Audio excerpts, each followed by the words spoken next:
কতটা সুন্দর এই ধরনী মোদের করেছো দান, আল্লাহ তুমি মহান। আজকের ভিডিও থাম্বনেল দেখে অনেকে বুঝতে পারছেন যে এটা কোন জায়গা। টাঙ্গাইল জেলার বাসাইল উপজেলার চাপড়ার বিল, যাকে এক কথায় বলা হয় বাসুলিয়া, যা মানুষের কাছে অনেক দৃষ্টিনন্দন পর্যটন কেন্দ্র হিসাবে তুলে ধরা হয়েছে। দৃষ্টিনন্দন জায়গাগুলো দেখে আমিও আর চুপ করে বসে থাকতে পারলাম না, ফোনটা বের করে ভিডিও করা শুরু করলাম। চলতি পথে কিছু কথা থাকলো মনে, মন খুলে বলবো এখন তোমার শোনে।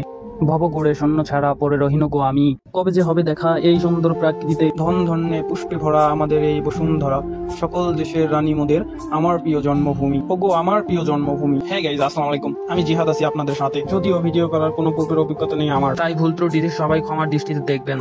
এই ভিডিওটি ভালো লাগলে একটি কমেন্ট এবং একটি শেয়ার করবেন। যদিও বা বাসুলিয়া আমি অনেকবার গিয়েছি, কিন্তু কোনো সময় ভিডিও করা হয়নি। এই সুন্দর প্রাকৃতি দেখে আমার অনেক ভালো লাগছে। এই জায়গায় কাছে কিংবা দূরে থেকে অনেক পর্যটক আসে, যা একটি দৃষ্টিনন্দন জায়গা। এই সুন্দর প্রাকৃতি দেখে আমারও গান গাইতে ইচ্ছে করছে। ও সাথী আমার, তুমি কেন চলে যাও?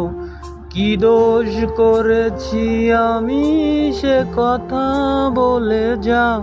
ও সাথী আমার, তুমি কেন চলে যাও? আপনারা চাইলে এই চাপড়া বিলে আমি আবার দ্বিতীয়বার যেতে চাই, যদি আপনাদের ভিডিওটা ভালো লাগে। আপনাদের ভালো লাগায় আমার কাছে সার্থকতা, আপনাদের জন্যই সব। সবার থেকে আলাদা একজন মানুষ আমি, তাই ভিডিওটিও হতে পারে ভিন্ন রকম, তাই সবার সাথে গলিয়ে মিলিয়ে ফেলবেন না। পাখি উড়ে আকাশে, তবুও ফিরে বাসায়, আমিও পথ চেয়ে আসি তোমারই আশায়। ভালো লাগা, ভালোবাসা দুটি জিনিসই কিন্তু এক নয়, দুটির মধ্যে পার্থক্য রয়েছে। তাই বলতেছি, সবাই আপন মানুষকে ভালোবাসেন এবং যত্ন রাখেন, সেজন্য আপনার কাছ থেকে কোনোভাবেই কোনো কিছুতে কষ্ট না পায়। তার ভালোবাসাই আপনার কাছে সুখ এবং মনের শান্তি। অনেকেই মনে করে যে টাকা থাকলেই মানুষ সুখী, তা নয়। মনের সুখী হচ্ছে প্রকৃত সুখ। সৎ পথে চলো হে মানুষ, অন্ধ পথে নহে, তাই তো সব মানুষ কহে। মহান সৃষ্টির শ্রেষ্ঠ তুমি, তুমি হে মানুষ, এমন কিছু করিও না, রাখিও যে হুশ। যদিও বা ফুল ভিডিওটা দিতে পারিনি আমি, আরেকবার গিয়ে ফুল ভিডিওটি দিব আপনাদের সবাইকে। এই বিলের মাঝখানে রয়েছে সুন্দর একটি শেওড়া গাছ, যা অনেক দৃষ্টিনন্দন, এবং এই শেওড়া গাছের ওখানে যাওয়ার জন্য রয়েছে দৃষ্টিনন্দন অনেক ধরনের নৌকা, যা সব মানুষের মনকে আনন্দিত করে তুলবে।